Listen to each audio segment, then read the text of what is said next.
to see the level. There we go. Sorry. Sorry. Bam. I wish she was so quieter because sometimes I'm having a session with someone and they're saying something I wanted to remember, and I click it on, and it just comes out of nowhere like a big sound system. So, but yeah, just to finish that sentence, and we can start over again, by the way. But yeah, just a kind of like shedding away, like a dying, and it's scary, really scary at times to the ego, but then it drops away, and it's like, wow, Hmm. like Yeah, I wanted actually to ask you that because I feel like you've been through so many layers already of the kind of unbecoming or seeing your true self, and now you're speaking about the dying process. Have mm. you had that earlier in your life where it felt like the mind was very afraid of dying, almost like a physical death, or is this another kind of deepening into? Yeah, it is definitely this kind of second side of the coin where there was so much attainment.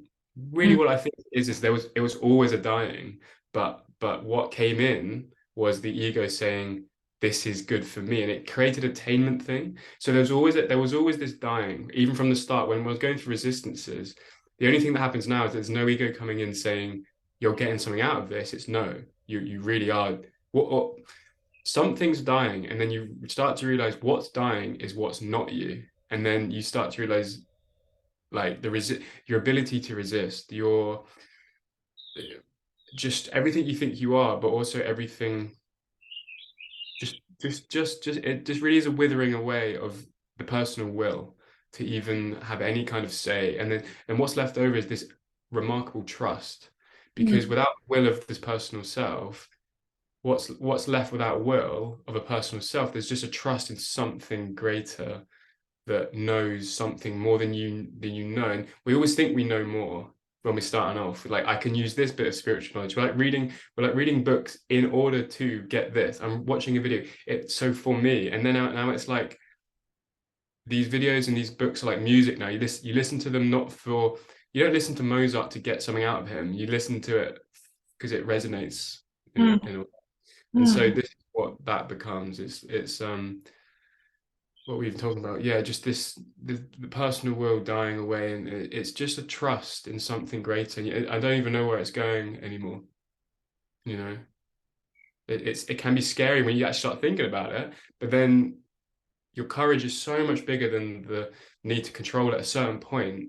I know when it starts off, I remember going through weeks of going back into turbulent storm, like even remember like maybe 2 months of like a or a season of like a turbulent storm where like I wanted that control that I had before, and then you just wonder, why am I putting so much effort into needing that control? What happens if I actually just trust whatever's coming through? And then you Mm. realize you don't actually die when you trust it. You actually all the danger was trying to hold on, so yeah, that's a long-winded answer. Oh, it's beautiful. So with that, like prior in your journey, do you feel like that dying has affected the body in a way where the body is trying to hold on to believing that it's a physical death? Mm. Yeah, it's almost as if the initial awakening of, oh, I'm not, quite a normal and awakening of, oh, I'm not the body. Like I can see just a kind of inkling that I was something bigger than just who I thought I was. But it was never like all this big shift. It was just very, oh, aha, like, I am slightly beyond the person. And this was kind of an awakening. But then for it to still, there was still so many layers of emotion, which were now seen as layers of separation, feeling, you can label them guilt, shame, anger, boredom, all the way up to ecstasy, all these different layers, but really they were just things that were still acting like I was separate and had will and control and things. And they, with the body change, it's more that these energies are transmuted and they're transformed. Um, in a way that kind of when they do transmute, it's almost as if what dies with the transmutation is the feeling of a self, a feeling of separation of. But the thing with all this language, like it's not just self. Sometimes if you're coming from surrender, you could say your will or your control. It's self is control. Do you know what I mean? So it's this kind of language where really these layers of feeling were layers of feeling in control. So to let them out was felt like I was dying because the organism thinks control is survival. So that's why I think survival is the other side of the kind of dying, and control is the other side of the kind of dying as well. So yeah, that's why I always think of death. Yeah.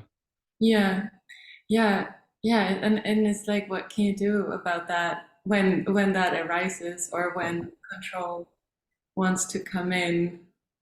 Is it simply just witnessing? Because we can't really let go. I feel like that's been the biggest thing for me. Of like, I hear all these stories about surrendering and letting go, and yet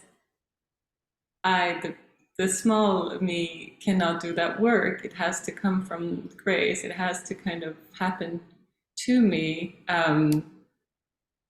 or the true me. But yeah, it's like dancing between those kind of being in the expansion and in the contraction, and yet kind of bridging those worlds too, because we are in a human body, we are in a human form, we have relationships, even though Rupert Spira or non-duality teacher would say we don't, right? Because all there is presence. But um, how do you feel like you're kind of embodying or bridging that presence with the yeah, the humanness, the humanity Yeah.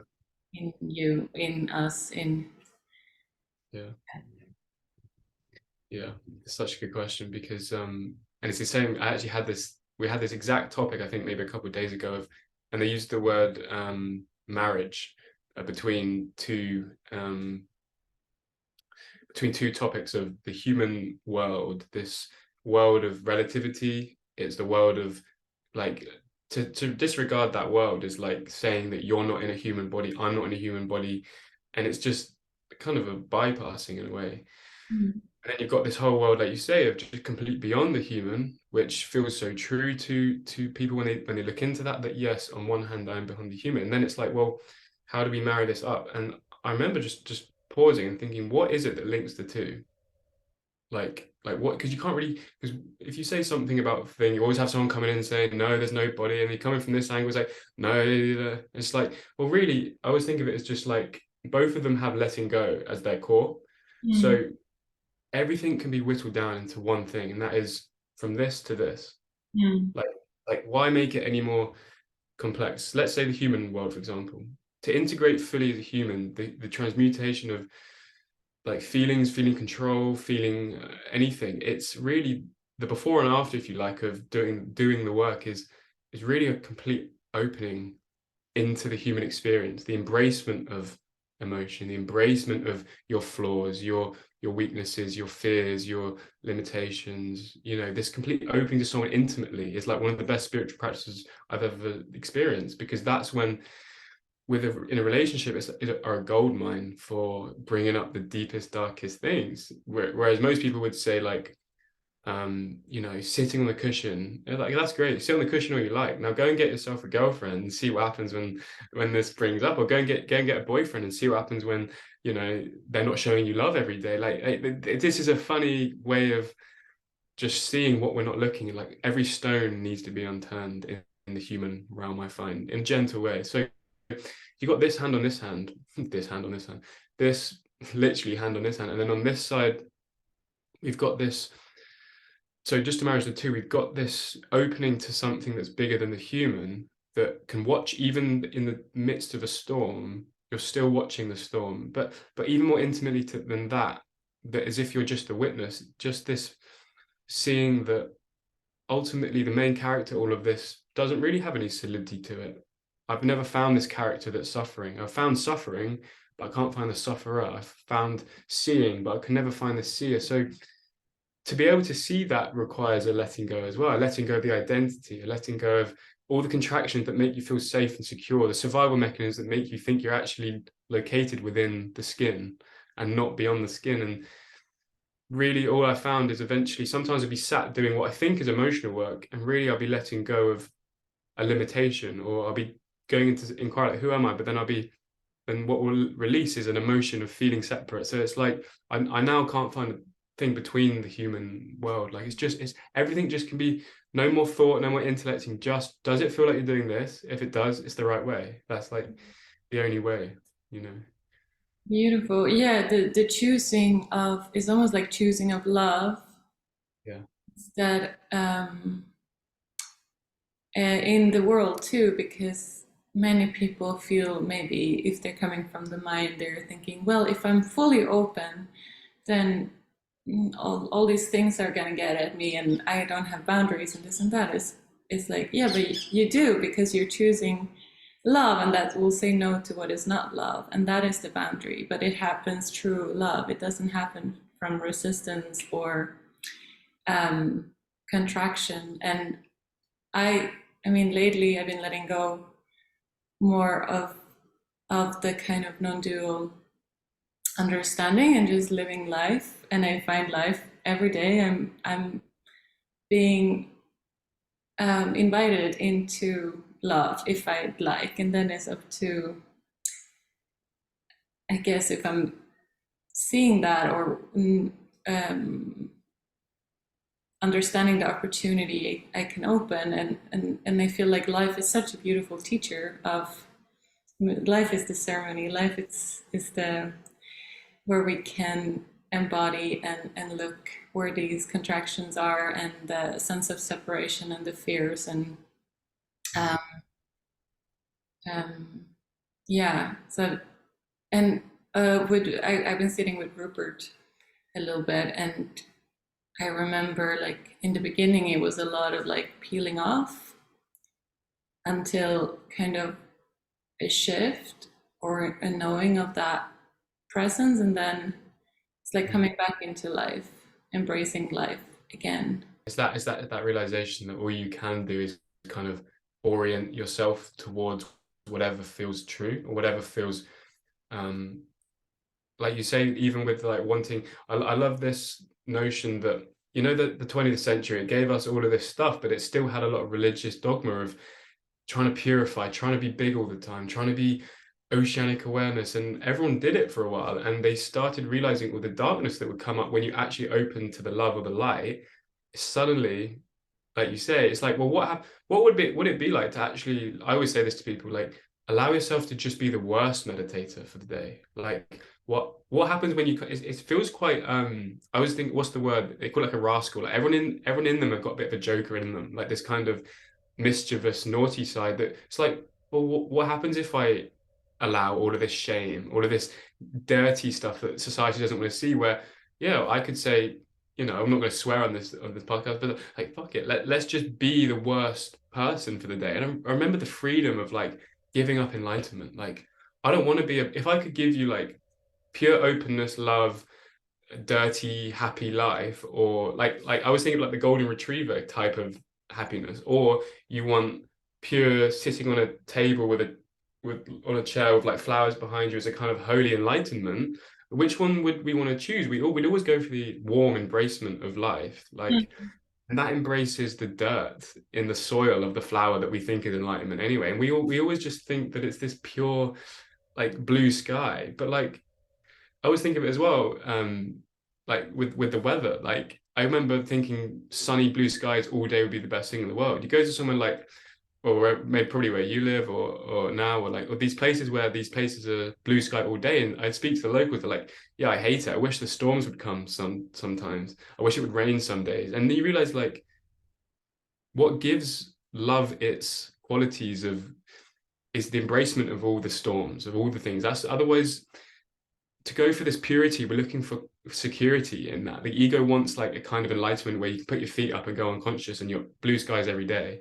But really, it's just noticing that, like I said in one of these poems, like the trick is not to get to the blue skies. The trick is to see that you're actually fine in the rain as well. And in fact, it gives you life to like embrace the rain, embrace the thing. Then you can't find a difference between the two because it's the ego that says sky bad, rain, or no, sky good, rain bad. So yeah, I love that what you said there. Like you can't find surrender really does find you when you stop trying to get to this distant place which is always in the future, with some kind of idea of a happy enlightenment. Really, there is a happiness, and it's a pure peace that underlies everything when you kind of just stop Mm. even trying to get to that peace.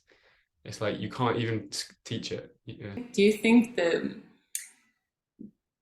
sense of separation, is that just a natural way for the human, I mean, back in the days to survive? Or like, what is that mechanism?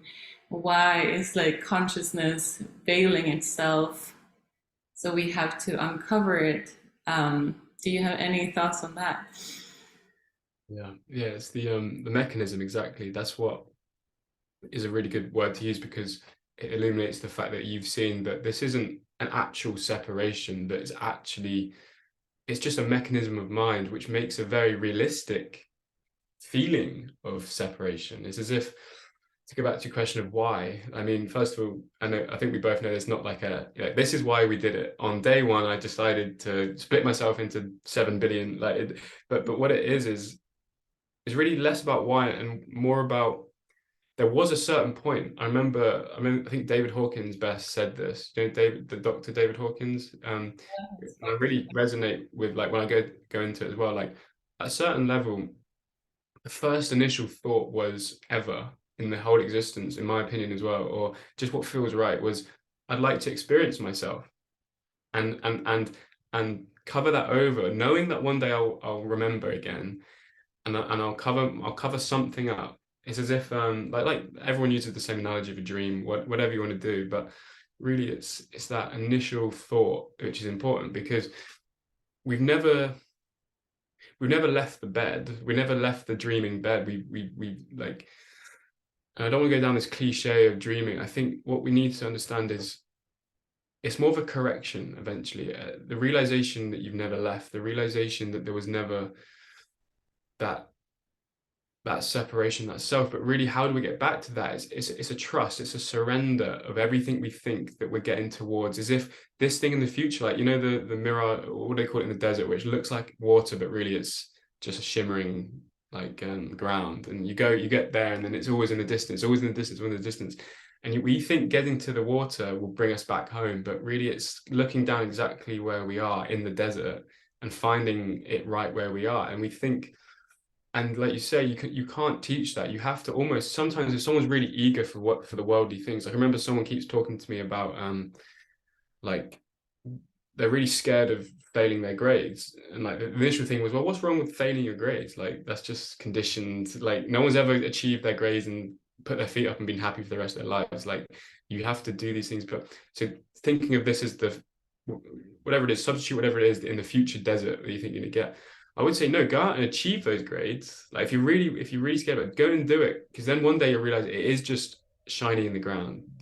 You have to exhaust yourself to the point of never being able to get that far, and in that exhaustion you just slip down to exactly where you are, and you sit on the floor, and you just wonder. First of all, you're depressed and there's so much grief in this loss of journey, but then you start to realize it's really relaxing not moving. Is, in fact, I can start to trust. I call it urgency culture. There's urgency to get somewhere else, and then that just dies. And then, to answer really your question, is it's almost as if on the ground or the floor is where we see home, which the overwhelming love that you realize the universe has always been holding you anyway, and you just start trusting the hands that are beneath you, like, Mm. more than anything. Like, if the first time you kind of trust them a little bit, and then you go back to control, and then you trust them, and you realize the shame in that. I've always felt, this is more of like a thing through talking to my friend Andrew, because he's very much into like more the Christianity side, or uses language like that. It's like God, we think when we turn away from God and we think we're separate and we think we've got to do all these things, there is a shame to come back, and we think that he's going to tell us off. We think the universe, like, we always feel like a bad person at the very core of Mhm. things, like, you know, this core. But when you go to the core of that, it's like, it's a shame that we ever believed ourselves to truly be having to do something. I mean, it's so heartbreaking to look at a world of 7 billion people scurrying around trying to get back home. It's like, this is the heartbreak and the shame that we ever believed that. So to just stop, we think something that's holding us is going to tell us off or something, but really love is just waiting for us to stop. And it's there the moment we just trust those hands. more Mm. than we trust our own thought of how we think we're going to get out of the situation. It's like you never get out of the situation, you stay exactly where you are, and that's the home where we're looking for. It's the funniest joke of all. I don't know why we ever decided to play on ourselves. And it's also so beautiful, like when these openings are coming through, or these like presence, um, as I mean, as we touched on earlier, like in love, everything that have forgotten what love is will come forth too. So it can look quite messy, right? It can look quite almost more chaotic and full of movement and not stillness. I I mean I've discovered and I've seen in people too, and it's like when they have these big openings, all of these little creatures are like, There's ooh, no creature. getting exposed. And they're like, and they want to come back home. They or yeah, they want to come into their true nature too. Just like you said, with this creepy crawlies is such a good analogy because I would do the same thing where the awakening was there and it felt so pure. It's almost like pretend this is like one big vase of all of our dirt, and it's as if awakening just does the top scoop, and you're in this kind of honeymoon, and you know that deep down all these creepy crawlies are in the soil, but awakening for some reason just giving the top scoop and it's making you feel good for it. And what I started to realize was all of these layers of dirt that society basically, it's a societal thing. Like, because if you didn't have society, I remember thinking the same thing. I said in a video the other day, like, if it was just you left on the world, extinct, no one else, all these shames about things that you wouldn't, it's all about hiding from others, hiding ourselves, and they would just release. So it's a society thing that we've been conditioned to reject parts of ourselves. So it's all these dirty like things that we hide. It's always about hiding. Shame is about when you know you've gone through a day of processing shame fully because it feels naked. I remember just feeling so naked, not just to myself, but to like I remember there was an inquiry I would do where I'd sit in a coffee shop, and usually I'm fine with coffee shops every day. I love coffee shops. I have most of my awakenings in coffee shop, but there was one time where like the shame was so there that I could sense this veil between me and others, and there was like a choice. It was like, do you want to continue living in this kind of talking as if you're Matt to them in this kind of like mask of separation, or do you want to just it's feeling naked, like not physically naked, but letting these barriers come down and inquiring into why you think they're up and just seeing what's it like to go one conversation without these barriers coming up, or just noticing the barriers come up, and you realize it actually takes a very subtle effort to keep doing this every day. You go up to audio coffee, it comes up slightly. You go and sit down. Someone that you haven't seen in 10 years comes and sits down with you, and then it comes back up to try and prove your life. And then you get on the phone call to, do you see how it's like this? And then it's why we all love solitude, because you can just do this. And there's no barriers up to yourself. When you're sat in your room, you can just breathe. And Mm. but what I started to realize was, I think the most the pandemic we're really in is actually shame. I think more than anything, we've got anger, we've got all these things that people seem to carry around, but it seems to be like shame is the most core. It's like shame, people carry this around the most. I can sense it on other people. And then below that is this grief of, like you say, going back to the heartbreak. It's almost as if when shame comes down, all I found when shame came down was all of this grief underneath. Because if you think about it, like if you go to the end of a conversation with someone, you've let shame come down, you realize all of this you've wasted, like this love that's there, but you were just so closed off to it for so long. And so this grief, this heartbreak comes in that other people aren't seeing you for you, you're not seeing them for them because of all these illusions. And like you say, with the heartbreak, the only way through that I realized was just to let it break. Like Mm. just like, every time I tried to piece it back together and hold this grief up, I had this inquiry of could I just let this grief like flow, and it would just flow and cry and everything would come down and the heart just broke.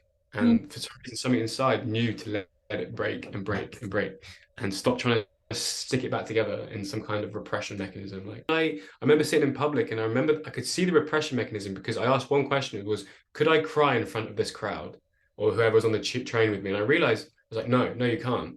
Oh, there's the belief that you can't show grief.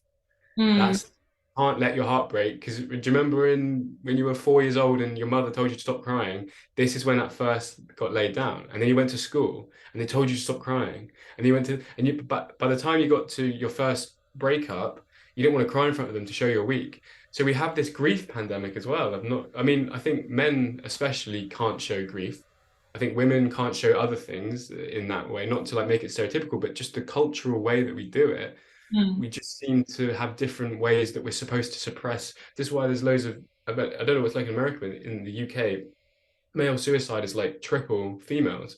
And it's like, oh, duh, because we've been culturally told to suppress certain things, whereas it seems a lot more socially acceptable for the female to express this. And obviously they have their own battles to deal with. It's just different types of suffering in that way. It's really interesting when you go into it.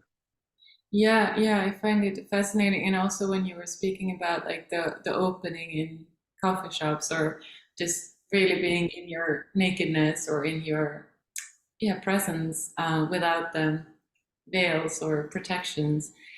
Um, I was like, as a woman, I'm like, ooh, that feels scary because um, I feel or witness like once I'm in my power, it either people either wants to connect with you, um, or I feel like this presence can awaken people's shit. So what you said, bringing up stuff in other people, I remember because obviously, what, 23 years old going through this and then realizing that it is not all rain back then. So I'm 24 now. I'm going through this back then with less context of this the social aspect of it that, oh, am I doing something wrong? Because this person we used to get on loads and now, they hate me. Like there's anger at me and I'm just sitting there like full of presence, but like looking at them as if I'm looking at them, I shouldn't be looking at them. Or like I'm shining a light on them, you know. Yes, yeah, the And seeing, yeah, yeah, like the yeah, clear seeing is like yeah. you, It's too much for them. yeah, they recognize or something in them is like, no, I don't want to, I don't want to see, I don't want to see Yeah. myself, I don't want to see I want this. to wake up. I want to, yeah, Yeah, I want no, to stay asleep. yeah, and that is so interesting too. That some, I don't know about you, but as a child, I was so sensitive, and my heart broke all the time for the world, for the children, for like it was so tender in my heart, and I was like extremely, extremely sensitive. But and I felt like I had this knowing all my life that this is not true. Like the people are lying. That there is a different truth or deeper truth underneath, and I don't know quite what it is. But why does some people have that? Why does some people want to remember and others are completely happy not remembering? Yeah. It's that willingness, isn't it, to open your fist back to truth and put some people. So what you're doing is you're walking in a room like this, and there's fists in the room, and they're going, oh shit, oh shit, oh shit, and they want to close, and then they're like, this person's doing this to me. I'm just like, I'm just chilling, like I'm just being open. You're just being open, like you've just got to see. Like I had to see, and you know this as well that like, would we prefer to be liked all our life, or would we prefer, like, look at Martin Luther King, look at, not, we're not comparing these people, but those people that were that light, the people that we inspired by. I'm inspired by these great people that had the willingness to stay open regardless. I mean, Jesus was stoned, Gandhi was scrutinized. Like, we're not these people, but each of us have these Gandhis in us. We have this inner drive to stay open. It's all about staying open, or you could use darkness and light. Would you rather dim your light to fit someone else's needs that wants to stay asleep? Like, you actually logically think about that. It's like, I'd rather stay shining bright, regardless of what this darkness says. And it's not, and they really, with all their heart, want the light. Like, it's just they're dipping their toe at the moment in the water. Like, you're jumping in full pelt some days, and they can see you jumping in full pelt into presence, and it's too cold for them. It's like Wim Hof method. They gotta like get into it, like put your feet in, try a bit of meditation, try some therapy. Right now, look for yourself, and then they can start to like let go. And yeah, just it's just courage to stick out from the crowd, really. I feel like I've been with my inner child. I think she's the one who's kind of sitting on the cliff, not quite sure if she can jump or not, like. And I'm just okay. You can sit there as long as you want to. You don't have to you don't have to jump. I'm not gonna force you. I'm not gonna try to pull you over the cliff or push you. Like you can sit there all life if you want to. Yeah. Yeah.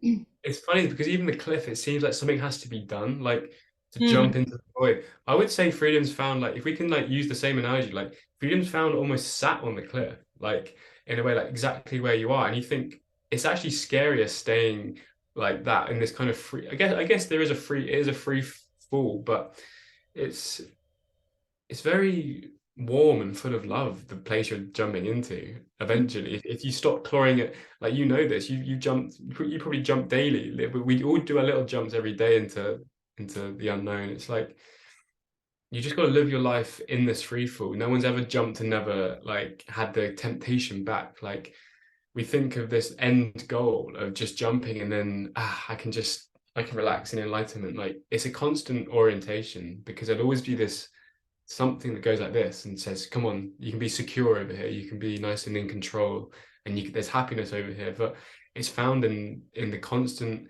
until nothing in you wants that anymore. Like you don't want security, you don't want control because you see that's based in a thought world of some kind of safety for a mechanism of a survival of a body. Like you just see that like you just don't try and secure the safety of a piece of flesh anymore. Like it's just Yeah. that it's just flesh.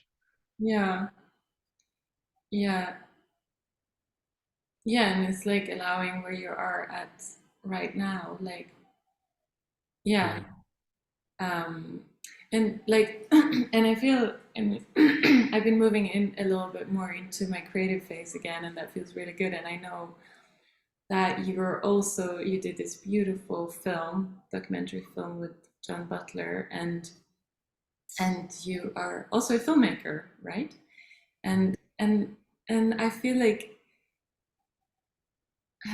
somehow it would be nice to like merge these two because they feel very similar. It's just like expressed in a little different way, right? The creative act and um, the presence or the truth.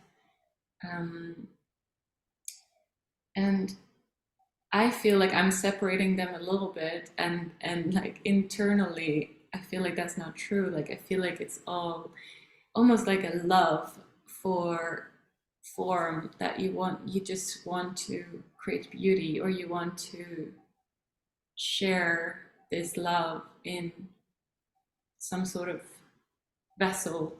Do you want to speak a little bit about Yeah. that and your way and your creative process? Yeah, no, it's really beautiful the way you described it. It's a complete surrender, isn't it?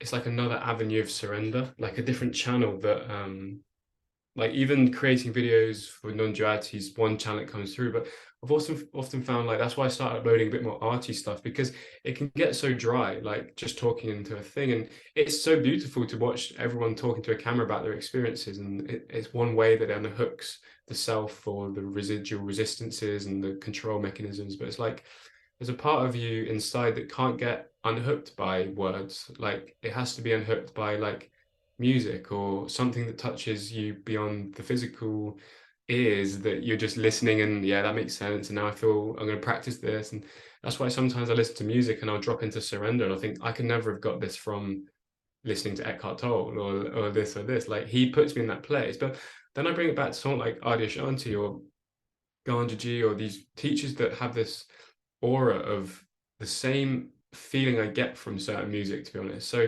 then I can't split the art of teaching from the art of music or the art of art or whatever you're doing. So then I just see the creative process as right. First of all, I've now seen that when I try and make good art, I don't make good art. So now it's a process of getting out the way. And when you get out the way, it just comes through. Like I'll get out the way and I've created something that I could never have created myself. And you can always tell if you listen to music, you watch films, when something's been created by a director, for example, that's trying to make something good, and it's always the agenda, it's always the same. If I make this, I'll put it on the big screen I'll have my name up there and people will like me. It's always building this rapport with the crowd. Or you create music or art or film where this is my litmus test. Could I put this out without my name on it? And the ego goes, oh, no, you need credit. Like you've created, and I think, oh, then I'll see all the ways I'm doing it, and then suddenly it will drop away, and I'll be creating it. And the way I know that I've made something worthwhile is if I can just throw it in the bin and delete it and not care if anyone ever sees it. And it's horrible for the ego, but then it's a way of seeing I'm creating this for beauty and truth. I don't create for validation, but there'll always be an inkling of validation at once. Of course, like I'm a human.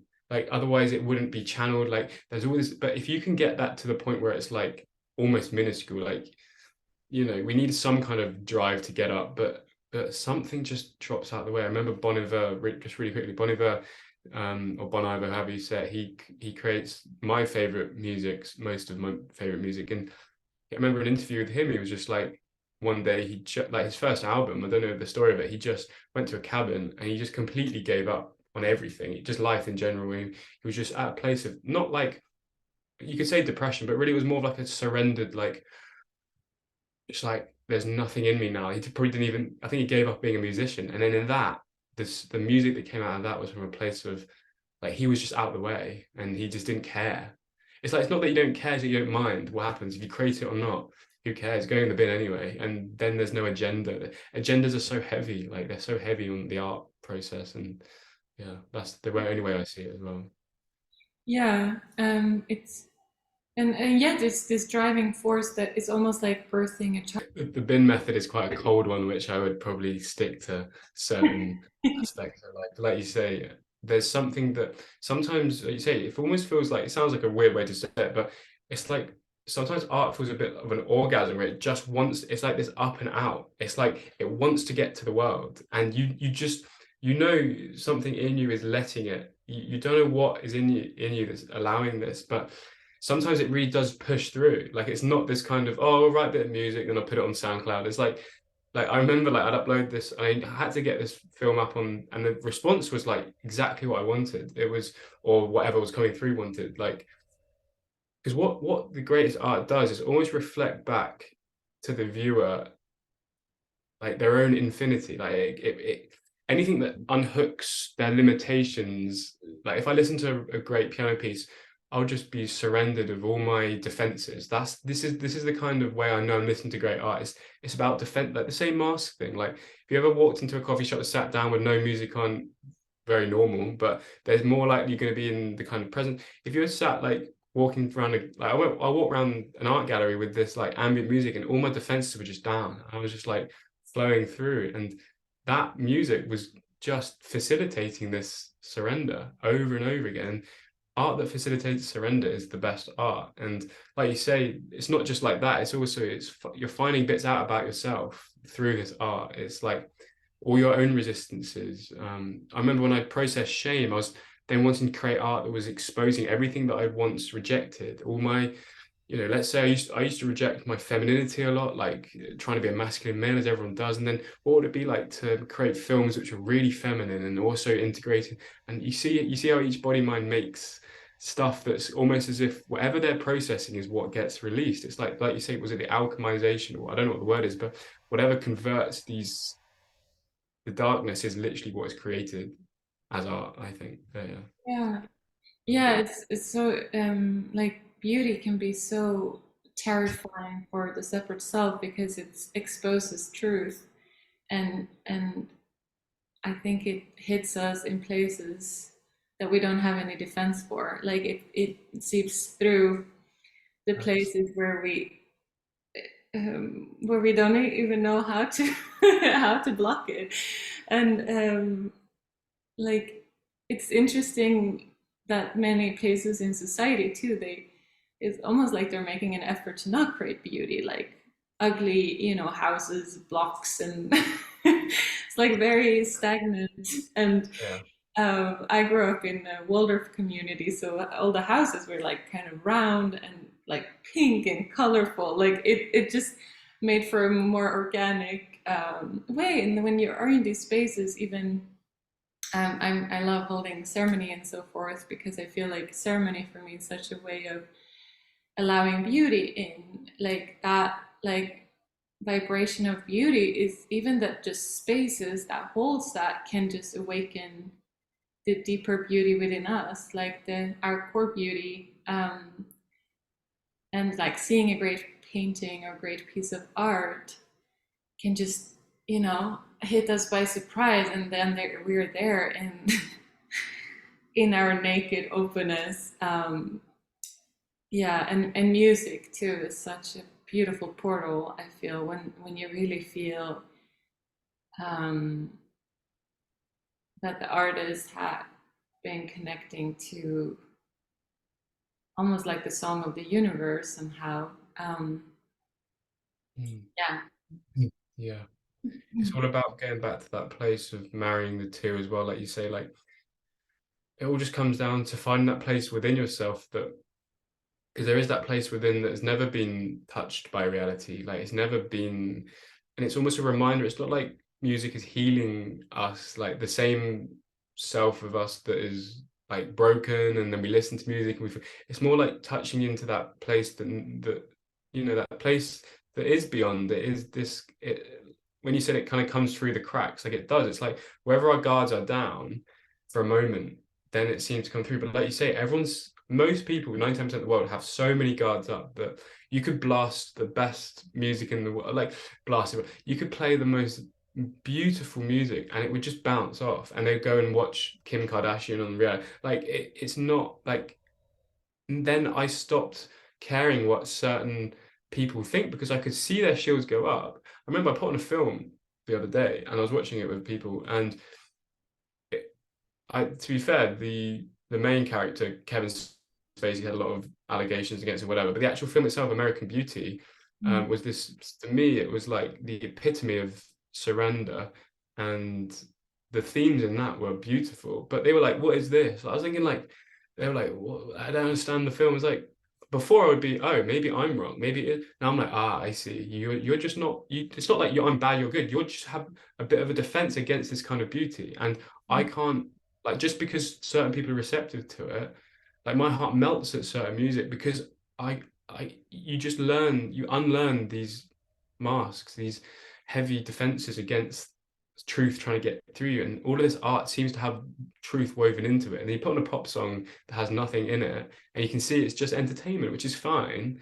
It serves its purpose as more entertainment and more numbing, but it's like really it's about a sobering, isn't it? Like when sometimes I listen to music which is really heavy and it's like, wow, this just feels like I'm getting more drunk on the music or asleep to it and numb and getting off into dreaming myself into a music video or something. And then I listen to music like a piano piece, which is sobering, it's vulnerable, it makes me feel naked, it makes me feel, and no one wants to feel naked if they've got all their defenses up. But when you fall in love with being naked, not in a physical way, because I get you arrested, but if you fall in love in a way that's like you're just that vulnerability is the only way. It's like now I'm receptive to when I feel vulnerable and I chase the vulnerability. Mm. I play those musics, I watch those films because it makes you face yourself each time. Yeah, yeah, it's great, and also some like I've been starting to listen way more to like rock and and um and more, yeah, powerful music and so forth because I've been also quite into like the meditation music and all this like more transcendental kind of pieces. And sometimes the rock and roll and the like is also, is also has also like a vibration of truth in there. Um, It does. Yeah, it's like the messiness, isn't it? Where you said you would do a messiness because rock and roll, there's symbols everywhere. Yeah. totally, I'm falling in love with the messiness a little bit, and I think I had this friend in LA that we always talk about the messiness, and it's so refreshing too, because sometimes um, it also allows like I feel like once you're feeling more and more home, it's like everything is welcomed, and you can allow the messiness and the, yeah, all of the stuff, all of life, like bring it on, come on, um, and yeah, but and I think it's different periods too, like Yes. when we have like yeah, when everything is kind of mirroring where our inner state or want to like something deeper that maybe have not been conscious yet is getting brought out by piece of music or art piece or a friend or a person or a tree, like everything is kind of there to help you or support you to remember as well. And we need different things at different times. Yeah, the messy phase. Well, it's not really a phase. It's just like you said. It just stays. Like the messiness is allowed. And there's a time I remember, like you just realize the messiness that you were almost getting away from with all these practices. It's like, hold on, what's wrong with being messy? Like, what's wrong with not having anything figured out? Because I've never found someone that's ever figured out life and had everything in a box and an order. Like, it's almost as if order order is a product of the mind. Like you look at the people in history that liked order, they were warlords. Like we don't want order. We want freedom to be messy. I have this book I'd love to recommend that's just about, it's called The Joy of Leaving Your Shit Everywhere. And it's about the embracement of like this culture of being tidy, as if like being tidy is going to make you lose weight and always, it's like, what's like, well, hold on a minute, let's ask the question, what's wrong with being messy? And I realized this wasn't just a book, like it was a very deep book underneath. If you read between the lines, it was like messiness is just a metaphor for like, okay, clothes on the floor, that's one type of messiness, but messiness of allowing emotion, like why do we think we have to be happy? I hate being happy all the time. It's exhausting. Like I love feeling grief at times when it was like nowadays it stabilizes, but when I started to really go into grief and think, what's wrong with grief? Like, oh, it's actually beautiful to sit on a park bench and just feel your heart break. Like even anger, like, so then the rock and roll kind of stuff, that's the same vibration where it was amazing to feel anger. I could feel so authentic and say exactly what I wanted. Go into shame. It's like, at first, shame is like I think the most difficult to allow as messiness, because there's so much hiding in shame. There's so much I'm a bad person. Like you don't want to look at that. But then it's like this naughty feeling of, oh, I can allow shame. I can allow myself to have these weird thoughts. I can allow myself, and it's like the messiness of shame. When that's let go of, you see the innocence of yourself come through. And like you say, what we talk about, the messiness. So yeah, there's just this messiness of not ever figuring out life, allowing all the emotions, and all your relationships don't have to be perfect either. There's so much embracement, and relationships get better when you allow them to be failures as well. Just like fully allowing. It's such a gift actually sharing, and also sharing space with you and all these beautiful people that are wanting to live truthfully and in the openness, in the best possible way for them, like however that is expressed in their life, however that is shared. um and like embracing is not one way for anyone, I feel like, and that's why it's such a path of like being in the unknown, because something that works for you might not work for the other person, something that works for me might not. Like we all have to kind of pioneer on our own journey and finding out what our way is.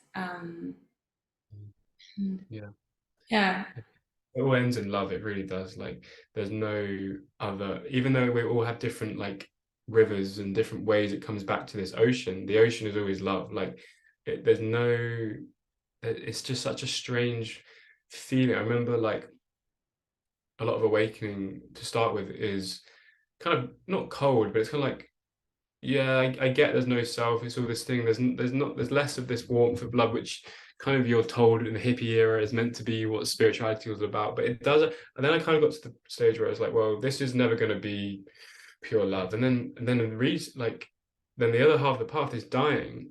What I realized was is if the sun was like beating down, the love of God, whatever it was, and what was dying was like what was blocking the sun, which was really funny. So what was blocking love, you call it the floodgates, really. I thought I was dying, but the me, was the gate to love. The me was the of the flood. And then you start letting it come through, whatever this love is, and you start trusting the gate dissolving more and more.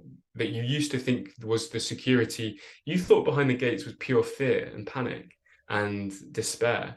And the water does feel like that when it first hits you, because the light of love is so bright that it feels like pain. Like to let that love in is so blinding. This is why I always say it's actually, it does seem we're not actually running from darkness. We're actually running from the light.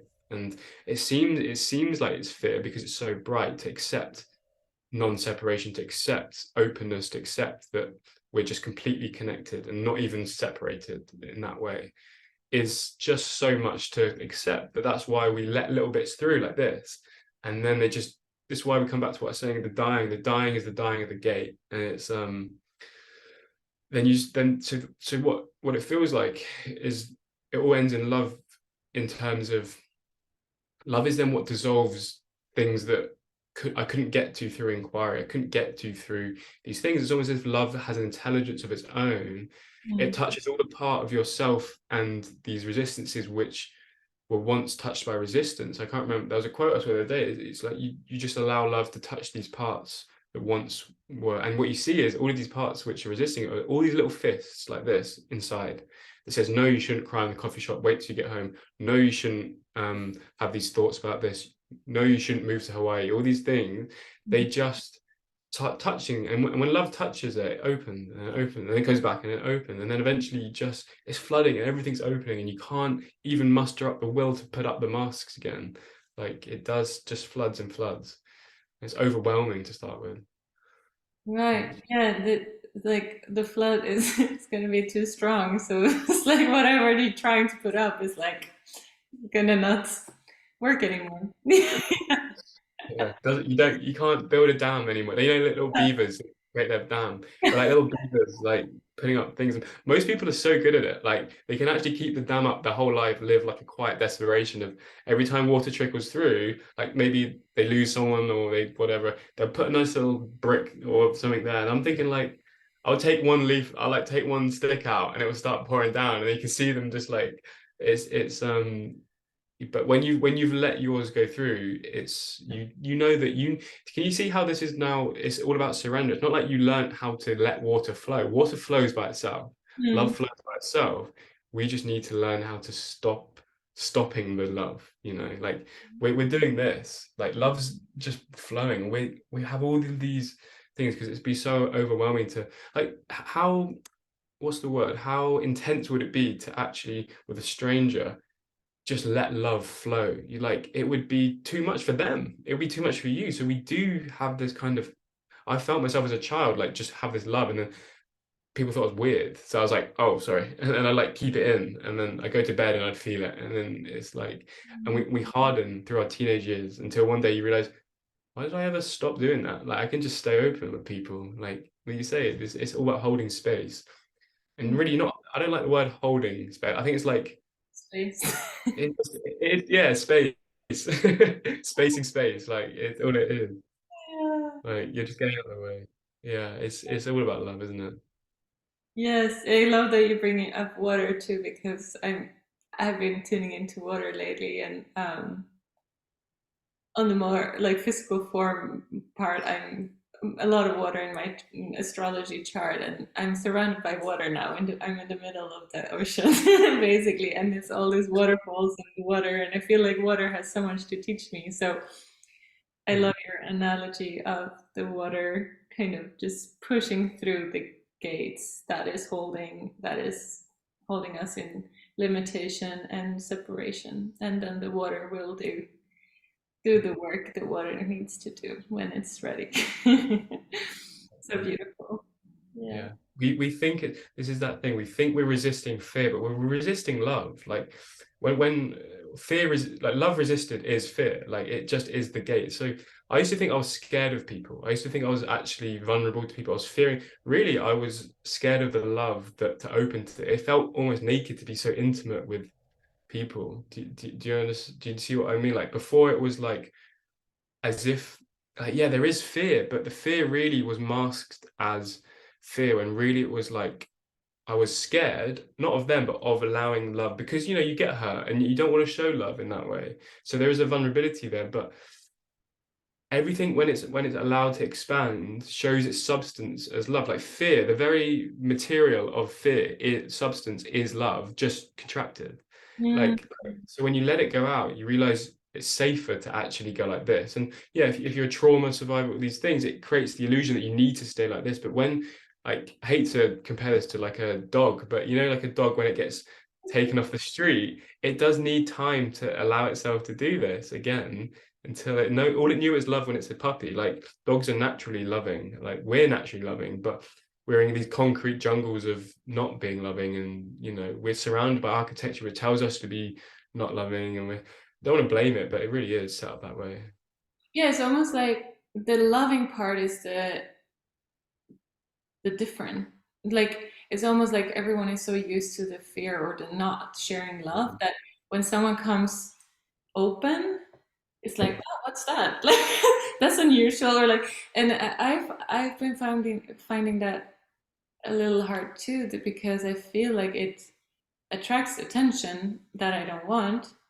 Um, so I'm navigating like I wanna meet everyone in the openness, but I'm still like navigating like, oh, am I safe here to, you know, to Yeah, open or am I not? And um, yeah, I think because it is such a powerful force, and I think also some people are mistaking this love for something personal instead of yeah, impersonal. That is yeah, just their own. They're just mirrored back with their own love yeah. within. Personal, yeah. Yeah, yeah. Yeah, they personalize your impersonal love. It's Yes, yeah, yeah, yes. And yeah, I find that like, I mean, I have a more personal love with my partners, of course, and we have a commitment, and it's really beautiful. And I also notice myself, just wanting to like love everyone, but not in a sticky way, not like with mm, any agenda or anything. It's just that, like, oh, I see you, and yeah, yeah. So, and being seen is like the most beautiful thing on the planet, I feel. Like really being seen in the core of your being. It's like it's priceless. yeah. That's the way society's going, isn't it? Like, finally, slowly edging towards it. At the moment, it's still very strange to be that open. Like, it is very, not strange, but like people don't expect that authenticity. Often they so used to masks, and I remember like suppressing authenticity a lot because it was too much to do, and like, and it was a bit weird. And even to this day, the practice is, what are these blockages to being completely open, being completely authentic? And usually it's a social thing. It's like, if I do, it's always the same mechanisms. If I do this, they'll think I'm strange, or they won't like it. It's always like a people pleasing thing going on. Mm. But you've that courage to be the light, even though it's gonna disrupt things, is like, it just grows. And then you realize it's actually so much more, it's actually exhausting to keep doing this mask thing. Like, you don't need to, because it's just exhausting. And they actually, like I said in a video before, you don't teach others or give love by what you say. It's just as a product of who you are. So you're just being you, being that light going around. And that's the most easiest thing to do in the world, which takes no effort. And we've made it into an effort to get back to that, but eventually you just are love, or you just are that thing.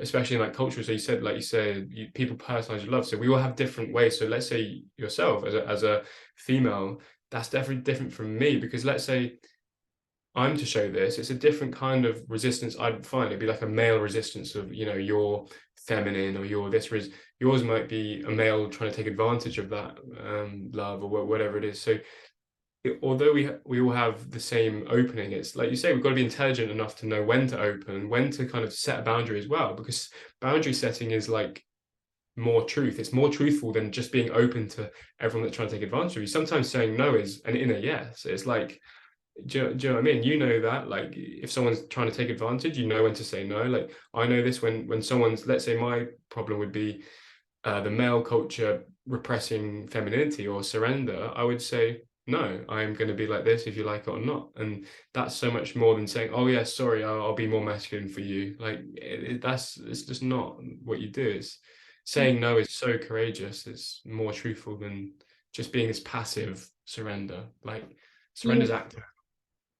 Yeah, yeah, it's, I mean, I've been navigating that a little bit because I felt I was quite a lot in my masculine in New York for like 10 years, doing the like business and whole thing.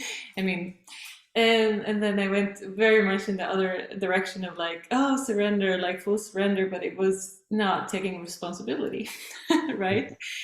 And now it's like, okay, you gotta fully dance. Like, what is needed of you in this moment? Like, it's easy. It's almost more comfortable, just like, okay, I'm gonna be in the masculine, or I'm gonna just surrender all the time. But I think the mind, again, I think true surrender is flowing with all these energies constantly. It's not just like sitting there passive and just like, okay, bring me, or I'll take anything that comes my way. And I'm not gonna say no. It's Yeah, like, no, that tension. you're teaching other people by setting boundaries. You're helping them meet their own truth, but because they might not have come from truth there. So if they're meeting you in that way, coming from a shadow, it's like that's not acceptable. And then they get to meet their own energy again. Like, what was that for them? So it's so simple and yet so complex.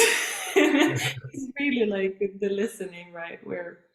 Where what is required of us right in this moment.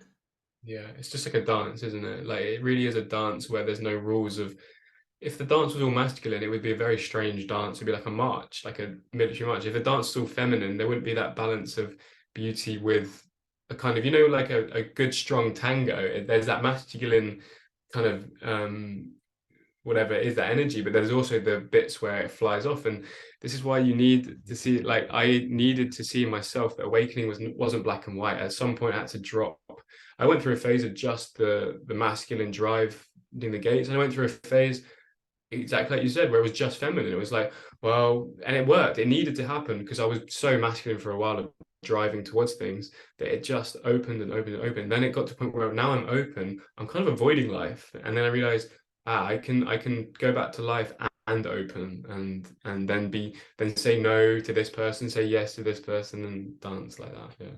Yes, yes, yes. It's almost like we need a taste of both extreme to kind of find Mm. our way into to really discover like what that like passive like surrender is, or that like very penetrative like force of the masculine. I also was very much in the feminine, like extremely like unhealthily.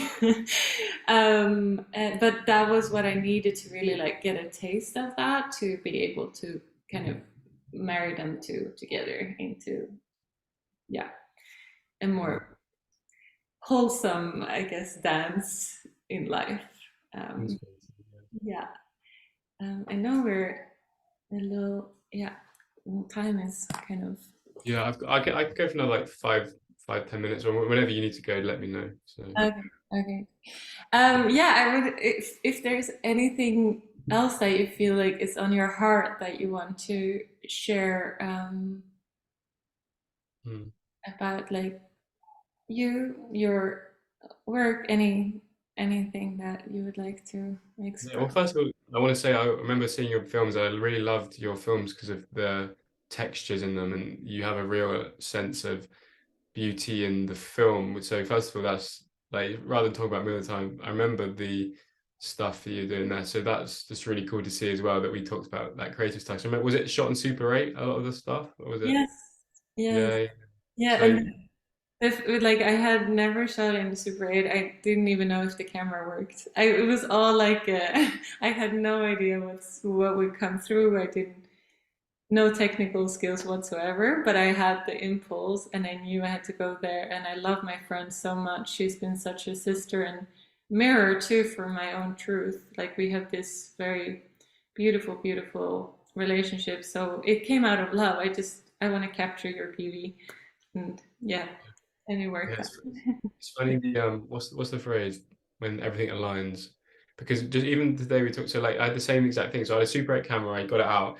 It was almost like you know, like a you don't even know, you don't even look. It's like a machine gun. You don't even know what you're shooting. You don't even know it's going to develop. And like you said, it seems there's something special about Super 8. I don't know what it is. I think it's creates a lot of loving stuff, and you had themes of that throughout. It's like a very touching thing. I remember I shot one film on the Super 8. I think I'm gonna have to sell it now, but I shot it and it was like you say, we've broken up now, but it was the most beautiful film I think I've ever shot because it was so intimate. Like something about film is like real, like it's textured, it's like, and then the song you used was Bon Iver that we spoke about today as well, complete in alignment. And the thing about Bon Iver that's so beautiful, I think, is because it's so intimate. His vocals and his strings, it's like you're in the room with him, so everything just comes down to intimacy, and yeah, it's beautiful that that comes about. Yeah, yeah, I want to see your film that you made Oh, then. yeah, I'll show it. I guess you don't follow my film account on Instagram. I'll follow you on that and you'll see all my stuff on there. But yeah, no, I'm thinking about what else we want to talk about. I think we've just covered so much like heart-based stuff, which is so beautiful. Like it's not out there on the internet. Like it really isn't this the shame stuff, like the messy stuff. Like you hear a lot about the purity of consciousness. Hmm. But that purity of consciousness is backed up by all of this fun stuff you can also integrate, like all the parts of yourself that you once resisted and shamed for. Like it's so relieving to be so messy. Like there's something so beautiful about being so dirty and actually rolling around in the dirt and like enjoying it. Like, 'cause, and everyone's watching you thinking what you're doing and you realize how freeing it is. Yeah, it's like playing and celebrating. I feel like sometimes it can get so serious, and it's like where I feel like that's maybe my mischievous energy coming through. I'm like, I want to like play, and I want to like uh, I don't know, like shake things up a little bit. And but I also notice if it's too much of that energy, I go very much into stillness too. So it's I think it's constantly like the balancing of, or maybe we have different purposes in life, but I notice my body, mind, spirit is very much like what's needed here. Like, how can I, mm, yeah, how can I shake things up if it's not much spaciousness? Or how can I create more stillness if it's a lot of like chaos? Then I feel like it's required to almost have like more of a, not a Mm. container, but a, yeah, stillness there. Yeah. I think that messiness links to that realization as well of you're never going to perfect the human. Like this work is kind of like the angst, the pressure to get to a certain thing that belongs to a very clean idea of enlightenment that one day you'll be so clean and polished that you're just done. And this messiness also bleeds not just into like how you live your life and the way we approach emotions and our inner world, but also the messiness of enlightenment. Like no one's ever achieved a clean enlightenment that just stops. Like that's messy. Like the OCD mind wants a nice clean cut finish line and it just doesn't ever come. Like no one's ever popped that finish line. It just doesn't ever comes. Right. Yeah, and the like the analogy of giving birth too, like that's quite messy too. Like anything that is life-giving can be quite messy. It's like I mean, yeah. The solar, I don't know. I've been there for one. Huh?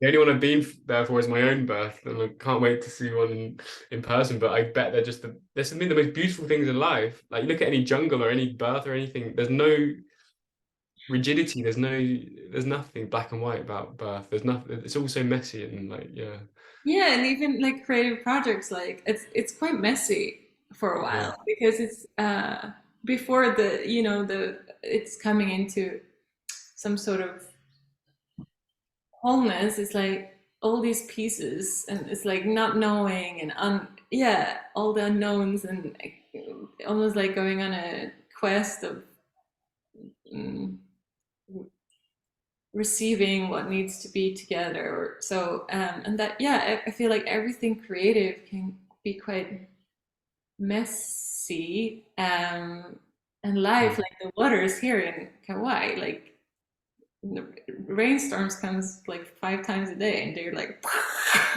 just bursting down, and the waterfalls, they're like taking out roads and stuff. Sometimes like these flush floods, and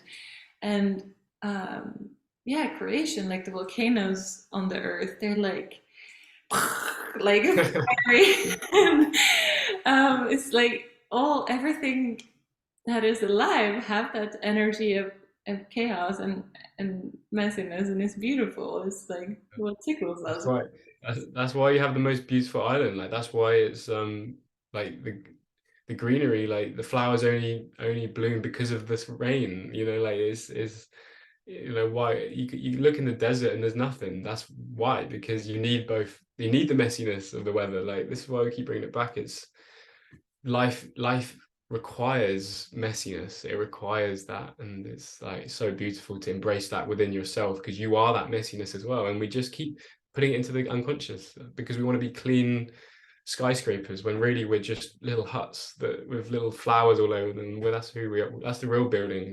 Like I don't know why we keep trying to be so clean all the time. It just doesn't work. Right. Yeah, it's like if it's like the lower shadow of cleanness, it's like Yeah, it's it's just sterile, almost. and for sure. and I Yeah. think that's what's very symbolic now in the world, that is like some forces trying to sterilize everything, and some forces who's trying to like in live it, or naturally wanting to flow with life. And then it's like life is at the moment in the world is quite chaotic. But I do feel like on a bigger scale that is needed to happen to shake things up, and to let life come more into their true nature. Uh, Yeah. yeah. That's the way it's heading, isn't it? Yeah. But yeah, I think I will have to leave just because I need to eat. Yes. I'll faint otherwise on you. But I'm not, I've just had such a lovely talk. It's like just so beautiful to go into these topics. Definitely rare to be able to speak so vulnerably in terms, like I'm fine with being so vulnerable, but it's very hard to meet someone that's also going to reflect that because then you almost have to attune to what the other person's capable of maybe just wanting to open to. And it's just wonderful to be able to open in a way that's the heart, the messiness, because sometimes you meet someone that wants to talk about the purity of consciousness because you can see in themselves they don't want to. So it's nice to just talk in a messy way. And yeah, I think we spoke about some really things that are on my mind and heart a lot, really. Mm. Yeah, thank you, Matt. I've been really looking forward to speak to you, and like now finally we get together again, and you're so beautiful. I'm so grateful for you and the love that you're sharing through YouTube and through all the people you're meeting, and to for helping people remember and holding that beautiful, beautiful presence that you are. So, or not holding it, but emanating that. Space in space. We'll have to copyright that one. But yeah, no, if you ever want to talk again, just for my channel, I'd love to have you on as well. So maybe sometime in the future, Yeah, we'll regroup. It's like once a year thing, but maybe a bit sooner than that. But yeah. Oh yeah, you're creating your own podcast too, right? yeah, I wanted to do a podcast, so maybe you could be the first one on there. I think something that's a bit more structure. Like as much as we love messiness, like I think a bit more of a something substance-wise on the channel would be cool. So yeah, I think Yeah. that'd be cool. And yeah, just anything that talks about this kind of stuff, I think people are crying out for like the human messiness. So yeah, it looks like that way for sure. Beautiful. Yeah, my podcast is a little messy and I love it. Just gonna bring my phone and see what happens. So I love that. That's probably the best ones I'd listen to anyway. I don't like those sterile sort of. See, so do you see the ones on like YouTube where it's like talking about like diet or how to be the most productive person? I love Joe Rogan, but a lot of stuff that people go on Joe Rogan is just like it's just so clean, like the best, who can sleep the most, who like why don't we just talk about who can do fuck all, like who can just do nothing, and like this is so much better, like yeah, I think people's consciousness are still in that becoming mode. So I think they'll go, it'll he, fall. he will Yeah, fall. Yeah, but I think he's speaking to like the yeah, bigger mass who's like probably touching there, but they're not, they're still like in the becoming and Yeah, achieving and biohacking and all the California, yeah, the American stuff, you know. yeah. It's part of the process, and I actually love to see it because it means I prefer that than to someone just be like going clubbing every night, not doing anything. Like it's one part of the phase, you know, where eventually it's like the flower blooming. They sort of trying to get the bloom in this biohacking way, but then the petals will start dying. It's like, right, now you come over here into the dirt, into the soil, and then we can talk really. So yeah, no, I think you're doing great work. So just keep up the messy stuff. Add Yeah. it to the world of clinical internet. It's horrible. Uh, thank you, Matt. Thank you so much for your presence and your time. And yeah, I really loved it. big love over the ocean to you. Yeah, I don't think you can be further away, but we're close. We're close in heart. So yeah, appreciate it. All right, I'm gonna go eat now before I faint. Thank Bye bye. you.